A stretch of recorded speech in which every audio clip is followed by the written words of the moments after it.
ભાજપ વાળા અમે લડ્યા, અમે ન્યાય નથી અપાવી શક્યા. મેં અનેક ઘટના ગણાવી, આવેદન પત્ર, નિવેદન, ધરણા, રેલી, સભા, સરઘસ, ન્યાય નહીં. ઘટના ચાહે બળાત્કારની હોય, ઘટના ચાહે લૂંટની હોય, ઘટના ચાહે મારામારીની હોય, વ્યાજ માફિયાના ત્રાસથી દવા પી જાય, લોકો આત્મહત્યા કરી જાય, ઘટના ચાહે કોઈ પણ હોય, ન્યાય નથી મળતો. અમે બહુ કોશિશ કરી, અમે પણ ન્યાય નથી અપાવી શક્યા. એની હું બધાની બે હાથ જોડીને માફી માંગુ છું કે અમે નથી ન્યાય અપાવી શક્યા. એનો મને અફસોસ છે, હું માફી માંગુ છું. અને આ અમરેલીની દીકરીને જે પટ્ટા માર્યા છે, હું એમ માનું છું કે હવે ગુજરાતની સભા સુરતમાં ભલે હોય, આ સંબોધન આખા ગુજરાતને છે મારું. હજુ આપણો આત્મા નહીં જાગે તો કેદી જાગશે? આપણો આત્મા જાગી જવો જોઈએ કે આ હું તમાશો હાલે છે, આ કેવી રીતે હાલે?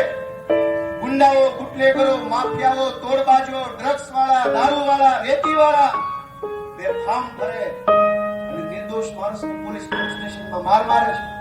અમે રજૂઆત લઈને જઈએ તો અમારા ઉપર એફઆઈઆર. એટલે મેં નક્કી કર્યું છે કે ગુજરાતનો આત્મા જગાડવાનો છે દોસ્તો. અને મેં નક્કી કર્યું છે કે અમે ન્યાય નથી અપાવી શક્યા દીકરીને. અને એટલે દીકરીને જે પોલીસે પટ્ટા માર્યા છે, એ પટ્ટા આજે હું ખાઈશ જાહેરમાં. અને મેં નક્કી કર્યું છે કે આ દીકરીના પટ્ટા માર્યા છે, પટ્ટા મને મળવા જોઈએ. અને ગુજરાતનો આત્મા જાગવો છે.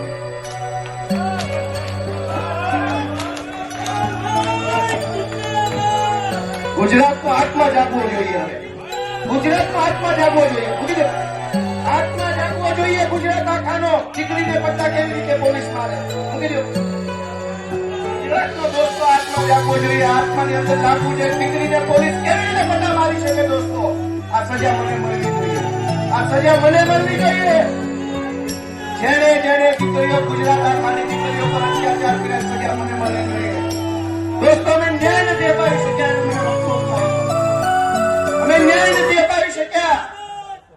દોસ્તો, ગુજરાતનો આત્મા જગાડવા કોઈ અમને જિંદગીભર મત ન આપતા, અમને હરાવી દેજો, પણ દીકરીઓને ન્યાય અપાવવા માટે તમારા આત્મા જગાડો.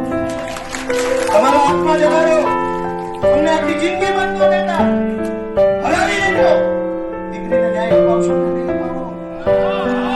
અમે મહાન નથી, કાલ મળી જઈશું. આ પાર્ટી ખતમ થઈ જાય, દીકરીઓ પીછે